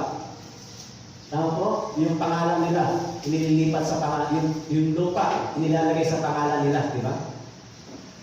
Pero pag namatay sila, yung pangalan nila sa lupa ay nabubura na. Wala na. Ikiklaim na lang ng iba. Tama po ba? So, mga brothers and sisters, ano yung sinasabi ni Paul? Mapalad tayo dahil tayo ay tumanggap ng biyaya ng Diyos. Okay? Kaya doon po sa last verse, 1 Thessalonians chapter 4, verse 18. Kaya, mag-aliwan kayo sa isa't isa ng mga salitang ito. Mag-aliwan kayo. Kung walang pag-asa, may pag-asa sa salita ng Diyos, di ba? Kung nahihirapan tayo, naririnig natin yung pag-asa nito, naaliw tayo. Sa iglesia, sa church. Pastor, nahihirapan ko, ganun ganito. Huwag ka mag-alala. Yung pagdurusa, magpag-iirap mo, hindi yan magtatagal. Hindi yan matagal. Pansamantala lang yan. Mabubuhay ka ng 70 to 80 years old. So, pansamantala lang yung pagdurusa, kahirapan. Yung eternity, yung eternal, wala pong 70 to 80 years old dyan. Pang wala hanggan yung kapalit niya. Kaya, dapat marunong tayo magtiis. Kaya sa 1 Thessalonians chapter 5 verse 1, mga kapatid, tungkol sa oras at mga panahon, hindi na kailangan tayo magsulat ko sa inyo. Sapagkat kayo rin ang ubos na nakakalam na ang araw ng Panginoon ay darating na gaya ng magnanakaw sa Diyos. Kaya pagdating sa chapter 1, yung pangalawang sagot ni Paul, sabi rito, Hindi na kailangan mayroong isulat pa sa inyo tungkol sa panahon, mga oras at mga panahon. Kayo rin ang lubos na nakakaalam. Okay? Chapter 5. 1 Thessalonians chapter 5 verse 1 and 2. Kayo rin ang lubos na nakakaalam. Alam ba ninyo na ang Panginoon ay babalik? Alam ba ninyo na malapit nang dumating ang Panginoon? Alam ba natin, sinabi ba ng Biblia, kayo rin ang lubos na nakakaalam. So, kung gano'n, hindi tayo ignorance sa mga ganitong bagay. Ang iglesia ay hindi po nabubuhay sa pagiging ignorance sa plano ng Diyos. Alam natin na sinabi ng salita ng Diyos na tayo ay nabubuhay sa huling panahon na kung saan sinabi ng Bible doon sa Romans chapter 11 verse 25, hinihintay ng Panginoon makapasok ang bilang ng mga kayo rin ang lubos na nakakaalam niya. Kaya mga brothers and sisters, lahat ng mga bagong naligtas, lahat ng mga bagong nakatanggap ng biyaya ng Diyos, tulungan natin sila makapagpatuloy sa pananampalataya. Please, yung mga brothers and sisters dito, tulungan niyo yung mga bago pa, mahihina pa sa pananampalataya. Kailangan nila tayo. Hanggang sa lumago sila, dumating ang panahon, sila rin ay makapaglingkod sa iglesia ito ng Panginoon. Kaya huwag kayong magkaisa ng nila. Kasi tayo ay isang pamilya ng Diyos. Tayo ay pamilya. Kaya makita po ninyo na sa Bible Seminar, may pagkakaisa ang mga brothers and sisters. May naghahanda ng pagkain, may naghahapon, may nagtuturo, may nag-a-announce, may nagpapaawit. Napakagandang tignan sa loob ng iglesia na meron tayong pag-ibig at pagkakaisa. So sana ganito din ang inyong gagawin dito sa loob. Okay? Ganito din ang gagawin natin na magtutulungan. Yung pag-ibig ng Panginoon ay gamitin natin sa loob ng iglesia. Kasi yun yung gusto ng Diyos para ang iglesia ito ay maging malusog at matatag. Amin po? Naghihintay ba kayo sa pagdating ng Panginoon? Naghihintay tayo lahat. Tayo po'y manalangin. Ama naming Diyos, nagpapasalamat po kami, Ama, sapagkat ang inyong salita ay nagpapahayag sa amin upang ang aming pag-asa ay maging malakas at matatag sa pamamagitan po ng inyong salita. Mahina po kami, kulang kami sa kakayanan at kalakasan, kaalaman. Kaya ang inyong salita ay umaaliw sa amin, nagbibigay ng pag-asa, nagbibigay sa amin ng tamang direksyon. Salamat din po sa pagkilos ng kapangyarihan ng Banal na Espiritu sa mga naligtas sa pamamagitan ng Ebanghelyo sa pagkatapos ng Bible Seminar. Tulungan niyo po sila, Panginoon. Tulungan niyo rin po ang iglesia ito na yung mga pangangailangan po para sa pagpapatuloy ng pangangaral ng Ebanghelyo ay kayo po ang siyang tutugon. Pagpalain niyo po ang mga brothers and sisters sa panahon po ng kahirapan, sa panahon po ng kawalan ng kalakasan. Panginoon, tulungan niyo po sila. Ang mga brothers and sisters na nakinig na ito, habang bumabangon po kami pagkatapos po ng bagyo. Tulungan niyo po na makabangon kami, Panginoon, mula sa pisikal na kalagayan hanggang sa mga pangailangan po. Ipadaloy niyo po ang inyong biyaya sa lahat ng mga kapatiran sa iglesia nito. Purihin po kayo. Ito po ang aming dalangin sa pangalan ng Jesus. Amen. Okay. Magandang umaga.